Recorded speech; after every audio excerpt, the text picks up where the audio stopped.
Hello, Dodger Blue Dreamers. Don't forget to check us out on social media. We're posting fun video adaptations of the show. We've given away field level tickets, and it's also where you can figure out how to score your own Dodger Blue Dream t-shirt. Look us up. That's at Dodger Blue Dream.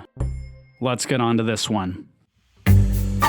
Ooh, baby. The Dodgers won Game 3 of the NLCS over the Mets 8-0 last night in Queens.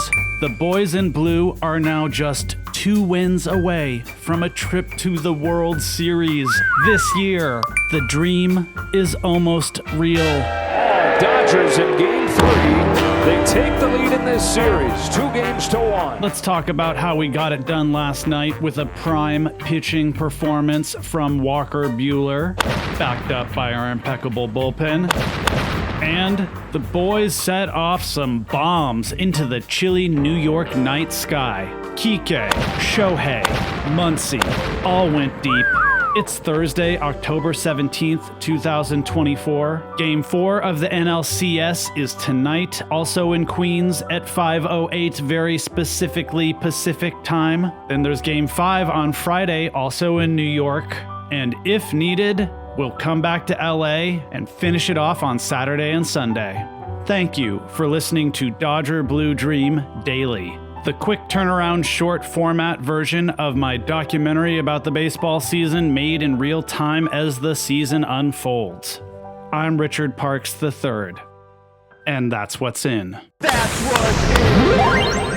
Going into the game yesterday, there was some lingering doubt. Which Walker Buehler are we going to see? Is this going to be Butane, the big game hurler that we know from postseasons past? Or has his second Tommy John surgery set him back too far? Well, in the early innings, Buehler was definitely battling. It took him 50 pitches to get through the first 2 innings, but he was getting it done.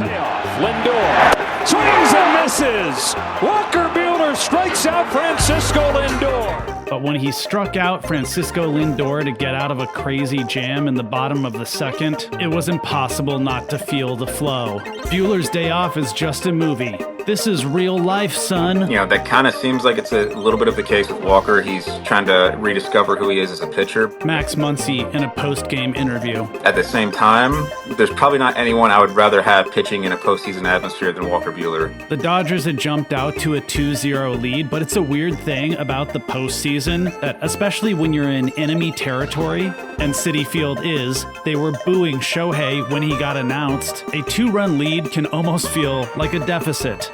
Enter Kike Cup Bump We Don't Give a F***. I like Halloween Hernandez. Hits a drive, left field. Nimmo's going back. He's on the track. He's at the wall. And it's gone. Kike Hernandez again. The Kike homer, biggest hit of the game. Don't want to take Dodger manager Dave Roberts' word for it? After Kike's big bomb in the top of the 6th inning to extend the Dodger lead to 4-0, the CitiField crowd was swarming to the exits. I saw video footage online. But sadly for those Mets fans who remained in attendance, the show must go on. And it show did. Out of his last 19 typo numbers. There's a towering drive down the line. Ohtani's broken through. It is gone. A majestic home run into the second deck. 7-0 LA.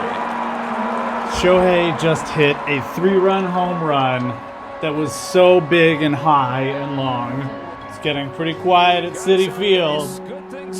Stunned postseason baseball crowds are a little like the horses grazing in that one scene in the novel Blood Meridian by Cormac McCarthy. You don't notice they're there until they stop grazing. Speaking of farm animals, the studs out of our bullpen helped get it done last night. Kopech took the ball in the 5th, then Brazier, Trinan, 1 inning each for those 3, and to end it, 2 from the rookie Ben Kasparius. But not before the funky one. El Panzon decided to do a little adding on of his own. Obviously, Max had a huge game. There's a towering fly ball headed way back there, headed for the second deck. Muncy with a no-doubt home run. What a day for him. What a day for the Dodgers. It's another rout. 8-0 in Game 3.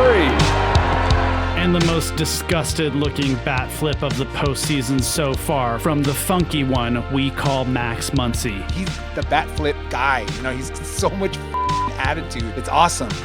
And let's throw a little bit more credit Walker Buehler's way. He saw 18 whiffs from the Mets in 4 innings. That's more swing and miss in any postseason game since 2003.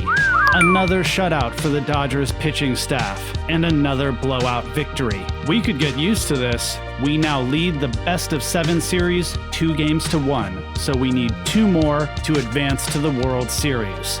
But hey, we gotta stay humble. Last night is, well, last night. Like the place where we're playing baseball right now, it's Flushing, going down the drain, although no snakes were used in this 8-0 victory. Time to turn the page, mix a few more metaphors, and go on to tonight's game. We've got our Japanese ace on the mound, Yoshinobu Yamamoto. Go get 'em, Yama. 1 game at a time. Thanks for listening to Dodger Blue Dream Daily. If you like what you hear, please check out our back catalog. We've been following the Dodgers season with a documentary storytelling approach since spring training. Please leave us a rating and a review on Apple Podcasts or however you can. And please help us spread the word. Dodger Blue Dream is written and produced by me, Richard Parks. Original music in this episode by Jonathan Snipes, The Blasting Company, and William Ryan Fritch. Production assistance from Tyler Hill. Thanks again for listening. Until next time.